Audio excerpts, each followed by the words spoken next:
Isso aí, galerinha. Então, vamos aproveitar essa assistência de matemática para trabalhar uma matéria que o pessoal do SEMI também tinha me pedido. Então, embora seja assistência do terceirão, eu vou trabalhar uma matéria que vai ser importante tanto para a galera do SEMI quanto para a galera do terceirão. Quando a gente trabalha com logaritmo, já se supõe que a gente tem alguns conhecimentos de exponenciação, de potenciação, mas a gente vai revisando também à medida que for necessário. A ideia de logaritmo, ela nasceu para resolver a seguinte encrenca. 2 elevado a x é igual a 4 é uma equação exponencial fácil de resolver, a gente fatora o 4. O pessoal sabe que 4 é 2 ao quadrado. Quando as bases ficaram iguais, se a igualdade existe, isso só pode ser justificado se x igual a 2.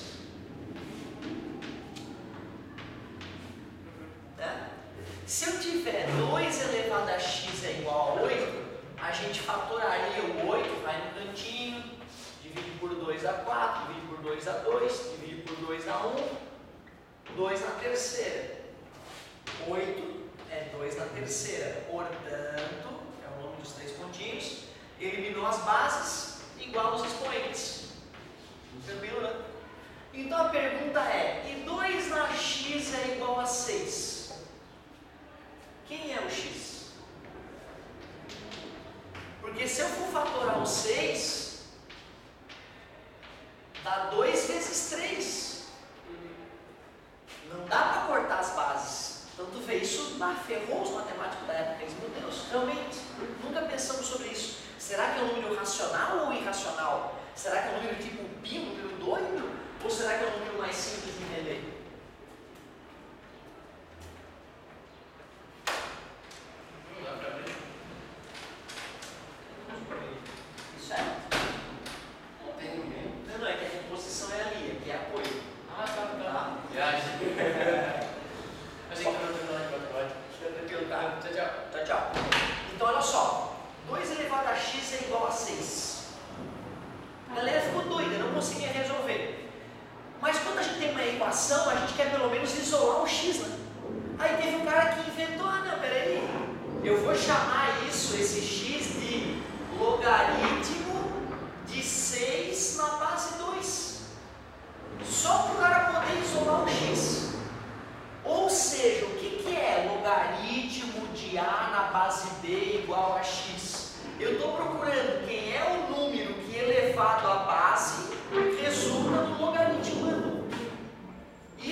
Logaritmo de 64 na base 2.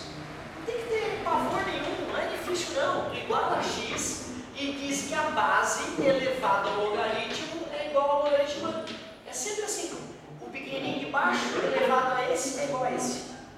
Aí pronto, o que vai fazer com 64? Vem no cantinho e fatora.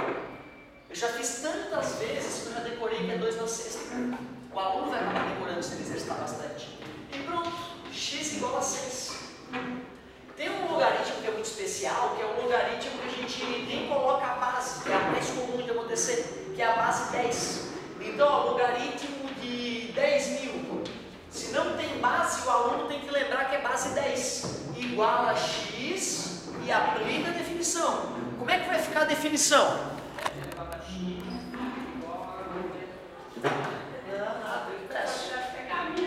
Fica à vontade, querida.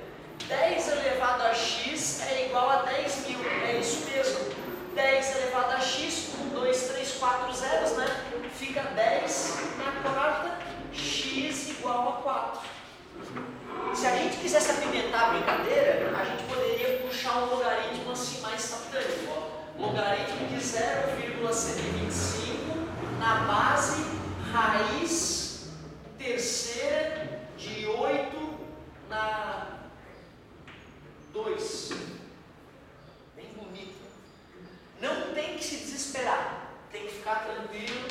Igual a x e aplica a definição.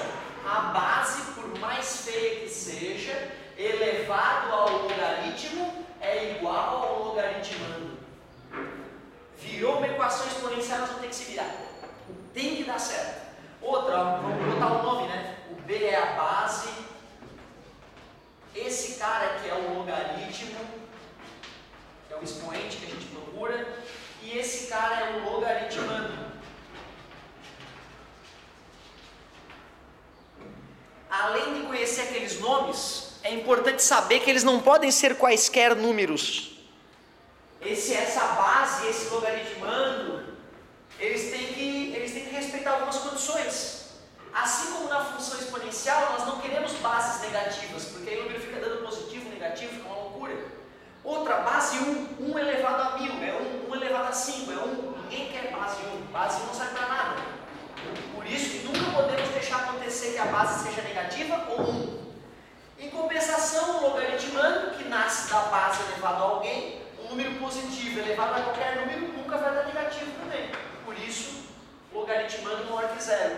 Essas são as chamadas condições de existência.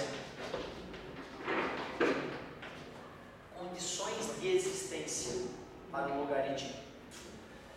E vamos voltar ao nosso logaritmo chatinho ali. Vamos dar uma melhorada naquela brincadeira ali. Na verdade, se a gente for pensar, nesse momento virou uma equação exponencial. Então já é uma revisão de equação exponencial agora. Vamos fatorar o 8. Já fizemos antes, né? Era 2 na terceira elevado ao quadrado, raiz terceira de x. Vamos ter fé que vai dar tudo certo. Quando tem um número decimal, a gente pode transformar em um número fracionário primeiro. 3 casas pode haver para 3 é isso. Potência de potência multiplica os expoentes. Fica a raiz cúbica de 2 na sexta. É igual.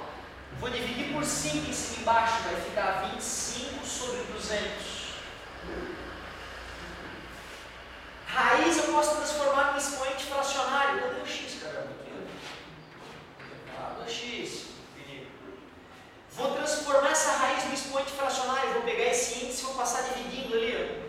2 na 6 sobre 3 elevado a x é igual. Vou dividir por 5 em cima e embaixo de novo. 5 40avos. Potência de potência multiplica os expoentes. Aliás, né? 6 dividido para 3 é 2, né? 2 vezes x, 2x. Dividir por 5 em cima e embaixo de novo. 1/8. Pô, cara, o ideal de repente é o cara já decorar que 0,125 é 1/8, para não ficar sofrendo, né? Isso aqui, imagina o tempo que o cara economiza. 1/8 é 2 na terceira. Quando a gente inverte uma potência, troca-se o sinal do expoente. Corta as bases, 2x igual a menos 3, x igual a menos 3 sobre 2.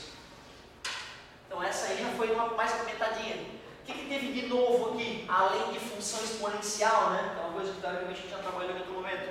Foi o logaritmo. Base elevado ao logaritmo é igual ao logaritmando. É isso. Bom, isso então foi só a definição de logaritmo que eu mostrei. Mostrei a definição de logaritmo, mostrei as condições de existência. Outro exemplo famoso. Vamos fazer outro exemplo famoso. O logaritmo de um número é x ao quadrado menos 4 sobre 3 menos x. Determine o domínio de validade deste logaritmo. Ou determine os valores de x que tornam aquele logaritmo possível de existir. Então já é um segundo tipo de questão envolvendo as bases de logaritmo. Mas peraí, a gente não acabou de ver que o logaritmo tem que ser maior que zero e a base tem que ser maior que zero diferente de 1? Então é só obedecer. A base tem que ser maior que zero, a base tem que ser diferente de 1 e o logaritmando tem que ser maior que zero. Se eu respeitar essas condições todas ao mesmo tempo, eu achei o domínio de validade. Menos passa mais, eu vou passar o x para lá. Se eu já isolei o x, ó, x tem que ser menor que 3. Menos passa mais e mais passa menos. Já descobri que o x tem que ser diferente de 2. E essa tem que dar trabalho. Eu recomendo que o aluno, para resolver uma inequação de segundo grau, ache as raízes primeiro da equação. Vai dar isso, 2 e menos 2. Certo? esboce o gráfico dessa equação, eixo x, com gravidade voltada para cima, corta o eixo x nas raízes, que é 2 e menos 2. O gráfico que vai para cima é positivo, o gráfico que vai para baixo é negativo. E eu quero valores maiores que zero. Onde é que essa função vai ter valores positivos? À direita do 2 e à esquerda do menos 2, ou os valores positivos. Então, peraí, achei a solução, né? Achei todas as condições de existência. Como eu vou ter que obedecer as três ao mesmo tempo, eu vou representar cada um desses conjuntos numa reta real e vou fazer a intersecção entre eles. O que é x menor que 3? Faço uma bolinha aberta no 3 e rabisco para a esquerda, x menor que 3. Ah, mas o 2 também não pode, então eu vou pegar o número 2 que está à esquerda do 3 e vou abrir uma bolinha ali para ele. Que bolinha aberta também. Mas existem infinitos números aqui entre o 2 e o 3 que valem. Então já estou respeitando isso e isso nesse conjunto de cima. Vou botar aquele conjunto de baixo aqui, ó, aberto em 2 para a direita, aberto em menos 2 para a esquerda. Eu tenho que selecionar a intersecção do que está no conjunto de cima e de baixo ao mesmo tempo. Tu vê, ó, essa parte aqui está rabiscada nos dois ao mesmo tempo, ó, do 2 até o 3, e do 2 aberto para a esquerda também, ó. Então, para que esse logaritmo aqui exista, eu tenho que respeitar isso. Domínio é igual x pertencente aos reais, tal que x é menor que menos 2, ou x está entre 2 e 3, x maior que 2, x menor que 3. Essa já tem um nível mais legal, tu vê, uma bagagem toda. A parte nova de logaritmo que nasceu na aula de hoje foi só a consciência de que para isso existir, isso tem que ser maior que zero e diferente de 1. E isso tem que ser maior que zero. Toda a continuação era algo que a gente viu no primeiro ano e teoricamente revimos em algum momento desse ano. Então tu vê, agora tu precisa de tudo ao mesmo tempo, né? É o que torna o logaritmo difícil. Não é decorar isso, né? E decorar isso. O difícil é a continuação, certo? Então vimos duas coisas importantíssimas sobre logaritmo. Vimos a definição. Vimos o nomezinho da galera, fiz uns exemplos clássicos aplicando só a definição e fiz um exemplo clássico de domínio ou campo de existência de um logaritmo. Agora que a gente já tem uma noçãozinha mínima de logaritmo, dá para a gente falar o que é uma função logarítmica e uma equação logarítmica. Vamos a essa parte, vamos cortar em 2 takes a aula.